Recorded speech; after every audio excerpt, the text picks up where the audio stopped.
यदि एक समबाहु त्रिभुज का क्षेत्रफल 24√3 हो तो इसका परिमाप ज्ञात कीजिए। ये एनटीपीसी 2016 का क्वेश्चन है। समबाहु त्रिभुज का मतलब होता है जिसकी तीनों भुजा आपस में बराबर हो, उसे ही समबाहु त्रिभुज कहते हैं। इसका क्षेत्रफल बराबर होता है, समबाहु त्रिभुज का क्षेत्रफल बराबर, देखिए दोस्तों ये एडवांस का क्वेश्चन है, जब तक आपको फॉर्मूला नहीं याद रहेगा तो फिर बनेगा नहीं। √3/4 इंटू भुजा स्क्वायर, तो क्षेत्रफल कितना दिया हुआ है, 24√3 दिया हुआ है, तो 24√3 इंटू भुजा स्क्वायर। मेरा कहने का मतलब है परिमाप बराबर होता है 3a, यानी कि 3 इंटू भुजा। जब यहाँ से हम भुजा मालूम कर लेंगे तो आपका परिमाप नहीं निकल जाएगा, तो √3 से √3 खत्म, और ये 4 उधर जाके गुना होगा तो ये हो जाएगा 96। तो दोस्तों ये स्क्वायर है, ये स्क्वायर टूटेगा तो ये a बराबर हो जाएगा √96। तो a का मान निकल के आ गया, तो a का मान यहाँ पे आप रख दीजिए। तो a का मान कितना निकल के आया, √96। ऐसा आंसर आपको ऑप्शन में नहीं दिख रहा है तो 96 को तोड़िए, तो 96 को तोड़िएगा तो ये हो जाएगा 3, 2 इंटू 2 इंटू 3, और ये फिर हो जाएगा 2 इंटू 2 इंटू 2 बराबर 96 होता है। तो दोस्तों रूट के अंदर है ये, तो डबल वाला जब निकलेगा तो एक बाहर निकलेगा, यहाँ पे भी डबल है तो ये 4 बाहर निकल जाएगा, तो ये हो जाएगा आपका 12, और रूट के अंदर बचा ये 3 और ये 2, तो ये गुना हो जाएगा तो 6। तो परिमाप कितना निकल के आया, 12√6। ऑप्शन हो जाएगा डी नंबर। इस क्वेश्चन को सॉल्व कीजिएगा, दिया हुआ है। अच्छा एक बताओ, इसमें ये माइनस नहीं, यहाँ पे प्लस होगा, तब जाकर आपका आंसर सही निकलेगा। ठीक है, ये प्लस बना लीजिएगा, ये प्लस है यहाँ पे। तो दोस्तों बस क्या है, 121 का रूट जब टूटेगा तो 11 हो जाएगा, तो ये 3 इंटू 11 माइनस 361, 19 का स्क्वायर का होता है 361, और ये 529 23 का होता है, ये प्लस, यह प्लस होगा। और जब 6 टूटेगा तो फिर आपका हो जाएगा 2 इंटू 6, तो इसे गुना कर दीजिए तो हो जाएगा 12। इसे भी गुना कर देते हैं तो ये हो जाएगा आपका 33। तो दोस्तों 33 में से 19 गया तो आपका आ जाएगा 14, और जब नीचे ऐड कीजिएगा तो ये हो जाएगा आपका 35। लेकिन ऐसा ऑप्शन में तो दिख नहीं रहा है, तो फिर क्या कीजिए, इसको फिर आप तोड़िए, 14 को आप ब्रेक कीजिए, तो 14 को आप ऐसे भी लिख सकते हैं 7 दूनी 14, और 35 को 7 7 बचे 35 भी लिख सकते हैं। 7 से 7 खत्म, तो आपका क्या बचा, 2/5। तो ऑप्शन दिख रहा है डी नंबर। एक 90 मीटर लंबी ट्रेन 15 मीटर पर सेकेंड की चाल से 15 सेकेंड में एक पुल को पार करती है, तो पुल की लंबाई क्या होगा। तो पुल की लंबाई को आप x मान लीजिए। तो दोस्तों 15 मीटर, देखिए ये इसी फॉर्मूला पे बनेगा, चाल बराबर दूरी जो होता है ना, चाल बराबर डिस्टेंस बाय टाइम, इसी पे बनेगा। लेकिन यहाँ पर क्या होता है, चाल बराबर दूरी को लंबाई बोल देते हैं और ये टाइम हो जाता है। तो चाल आपका दिया हुआ कितना है, 15 मीटर पर सेकेंड की चाल से, तो ये हो जाएगा 15, और लंबाई कितना है 90 मीटर। फिर बोला है 15 सेकेंड में एक पुल को पार करता है, तो बटा 15, क्योंकि समय नीचे है। तो दोस्तों पुल की लंबाई ज्ञात करें, तो पुल की लंबाई नहीं हमें पता है, तो आप मान लेते हैं कि पुल की लंबाई x है। तो ये 15 उधर जाके ये यहाँ पे 15 लिखाएगा,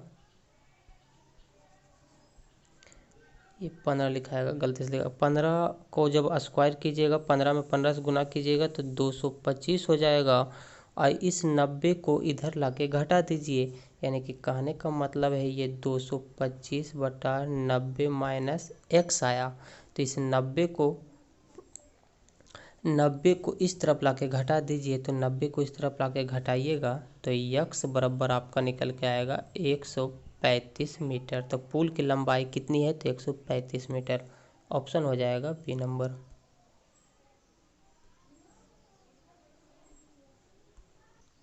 ये रीजनिंग का क्वेश्चन है। मत्स्य झुंड का संबंध मछली से है, वही संबंध कॉलोनी का किससे है? तो दोस्तों मछली जो झुंड में चलती है उसे मत्स्य झुंड कहते हैं। तो इसी प्रकार से चींटियां जब एक लाइन में चलती है या ग्रुप में चलती है तो उसे कॉलोनी बोला जाता है।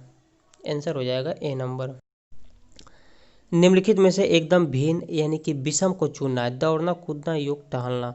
तो दोस्तों ये जो चारों जो ऑप्शन देख रहे हैं आप, सभी स्वस्थ रहने के लिए किया जाता है, लेकिन योग एक ऐसा चीज़ है जिसे आराम से कहीं पे बैठ के चटाई बिछा के आराम से आपको करना है, बिना हिले या डोले हुए। लेकिन दौड़ना कूदना में ये सभी अलग है। एक वस्तु को 3735 में बेचने पे एक दुकानदार को 10% की हानि होती है, तो वह उस वस्तु को कितने रुपये में बेची कि उसे 10% का लाभ हो? कहने का मतलब है, मान लिया जाए आप कोई सामान, कपड़ा मान के चलते हैं कि आप खरीद के लाए हैं, और जब उसे आप 3735 रुपया में बेच रहे हैं तो आपको लाभ नहीं हो रहा है, घाटा लग जा रहा है। तो आप दाम को बढ़ाना चाहिएगा ताकि आपको लाभ मिलेगा। तो यहाँ पर भी वही चीज़ करना है कि 3735 में ना बेचकर इसे कितना में बेचा जाए कि 10% का लाभ हो। तो लाभ दोस्तों ये परसेंटेज है जो 100 पे माना जाता है। 10% की हानि बोल रहा है तो 100 में 10 घटेगा तो 90 आएगा, और 10% का लाभ हो रहा है तो 100 में 10 जुटेगा तो 110% आएगा। तो बस इसमें क्या करना है, दिया हुआ है 3735 और लाभ कितना का बोल रहा है 10%, तो ये 110 और ये 10% की हानि तो ये 90। परसेंटेज से परसेंटेज काट दीजिए, इसलिए हम यहाँ पे नहीं लिखे थे। 0 से 0 ख़त्म और 9 से 3735 को काटिएगा तो ये आएगा 415 गुना 11।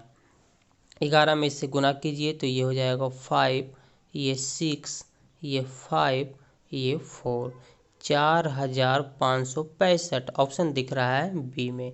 यानी कि 4565 में आप वस्तु को या फिर अपना कपड़ा को बेचिएगा तो आपको 10% का लाभ आराम से मिल सकता है। चलिए इस क्वेश्चन को सॉल्व कीजिएगा। ये क्वेश्चन मार्क की जगह पे क्या आएगा? दोस्तों ध्यान से देखिएगा, ऐसे डायग्राम में कुछ होता नहीं है, बस आपको ध्यान से देखना पड़ता है, चीज़ों को समझनी पड़ती है, इसके बाद आपका आंसर आ जाएगा। तो देखिए क्या हो रहा है। पहले में आप देख रहे हैं कि ये लाइन ऊपर से आ रहा है और ये नीचे से इस तरह से दोनों अटैच हो रहा है, लेकिन अब की क्या किया, इसे अपोजिट कर रहा है, यानी कि पलट दिया है। तो ये नीचे भी ऐसे आना चाहिए, नीचे भी ऐसे आना चाहिए। तो ऐसी आकृति पहले आप चेक कर लीजिए कहाँ मैच कर रहा है। तो ए में आपका मैच कर रहा है, बी में नहीं कर रहा है, तो फिर तो आपका आंसर निकल गया। सी में भी नहीं कर रहा, डी में भी नहीं, तो आपका आंसर ए नंबर हो जाएगा। इस क्वेश्चन को थोड़ा ध्यान से देखिएगा, आपको समझ में आ जाएगा। 20 निरीक्षण का अंक गणितीय माध्य, माध्य का मतलब होता है औसत, जो दिया हुआ है 15.5। बाद में यह पाया गया कि 24 की जगह 42 पढ़ा गया, गलती से पढ़ लिया गया 42। तो सही माध्य औसत क्या होगा? तो दोस्तों 24 में से 42 जाएगा आपका, तो ये आएगा निकल के -18। इसे आप ध्यान में रखिएगा, -18 आया, हम मिटा रहे हैं। फिर बोल रहा 20 निरीक्षण का अगणितीय माध्य। तो दोस्तों 20 ये आप कीजिए 20 औसत हम निकाल रहे हैं इंटू 15.5 प्लस और कितना निकल के आया था -18। तो जब ये टूटेगा स्क्वायर, ये ब्रैकेट जब टूटेगा तो ये माइनस प्लस माइनस बना देगा। तो हम लिख ही लेते हैं यहाँ पे -18 और दिया हुआ कितना है 20 निरीक्षण। ये उसी पे आ गया जैसे औसत बराबर क्या होता है, योग टोटल का योग बटा टोटल संख्या। तो टोटल संख्या 20 और टोटल का योग ऊपर, तो इसे गुना करेंगे तो ये एक योग निकल के आया। अब मान के चलिए इस तरफ से ये एक योग निकल के आया, अब बीच में प्लस दिए थे, दोनों को जोड़ रहे थे तो टोटल योग हो रहा था।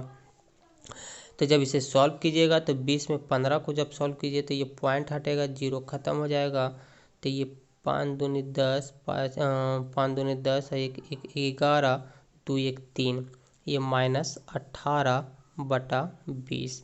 और 310 में से 18 जाएगा तो आपका आएगा 292, और 292/20। और जब इसे डिवाइड कीजिएगा तो आपका निकल के आएगा 14.6। तो ऑप्शन हो जाएगा सी नंबर।